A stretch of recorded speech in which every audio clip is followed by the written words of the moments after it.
Markii aan indhaha isku qabto oo aan sii seexan rabo, waxa ugu dambeeya ee aan ka fikiro waa adiga.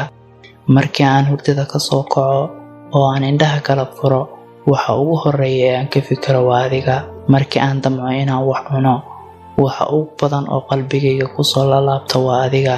Markii uu qof ila hadlo, waxaan u maleeyaa inaad adigu ila hadashay, sababtoo ah niyaddayda adiga bes ayay ka fikirtaa. Markii aan damco inaan shay kale ka fikiro, adiga niyaddayda ku soo dhaca. Adiga, haddana adiga oo kaliya. Qalbigayga ayaa degtay, niyaddayda ayaad la wareegtay. Waxaan markasta isweydiiyaa, goormee jacaylkaygan kuu sheegan doonaa? Goormee ogaan doontaa inaan sidaas oo dhan kuu jeclahay? Ma aqaan wax iga qaldan. Markasta oo aan kuu soo dhawaado ama aan ku arko, kulama hadli karo. Maskaxdaydu waxay i leedahay la hadal, balse ma awoodo inaan bishimaha kala qaado. Wax kaliya ee aan awoodo waa inaan kaa fikiro.